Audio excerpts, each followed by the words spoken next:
2008 साली देण्यात आलेल्या रेल्वे भरतीच्या वेळी मनसेच्या वतीने करण्यात आलेल्या आंदोलनामध्ये कल्याण स्थानकामध्ये उत्तर भारतीय उमेदवारांना मारहाण करण्यात आली। या प्रकरणी सुनावणीसाठी ठाणे न्यायालयामध्ये मनसे प्रमुख राज ठाकरे उपस्थित होते। न्यायालयाच्या त्यांचा जबाब नोंदवण्यात आला। त्यावेळी त्यांनी घटनेच्या वेळी आपण नाशिक येथे होतो असं सांगून माझा या गुन्ह्याशी काही संबंध नसल्याचं सांगितलंय। 2008 साली रेल्वे भरती दरम्यान कल्याण स्थानकावरती उत्तर भारतीय उमेदवारांना मनसे कार्यकर्त्यांनी मारहाण करत रेल्वेचे देखील मोठं नुकसान केलं होतं।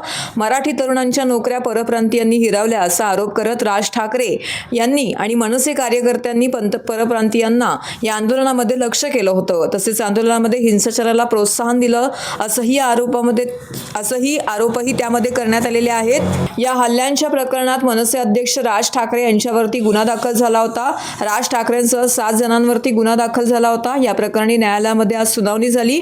न्यायालयामध्ये 2008 साली रेल्वे भरती आंदोलन प्रकरणामध्ये राज ठाकरे सोडून इतर कार्यकर्त्यांवरती जे आरोप आहेत त्याबद्दल न्यायाधीशांकडून जबाब वाचून दाखवण्यात आलाय।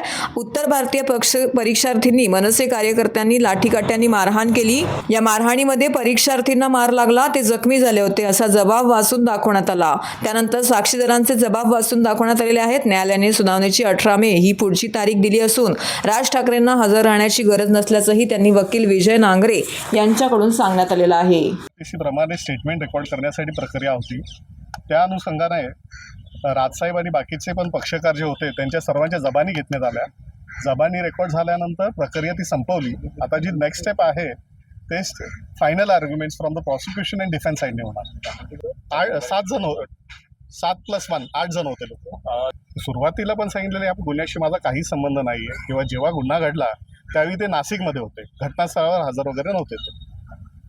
आज काही युक्तिवाद झाला नाही, आज फक्त ही स्टेटमेंट रेकॉर्ड करण्यात आली। तारीख नेक्स्ट स्टेटमेंट नेक्स्ट डेट 18 मे। स्टेटमेंटमध्ये काय उपस्थित राहावं लागणार आहे? नाही 18 मेला नाही, किती दिवस?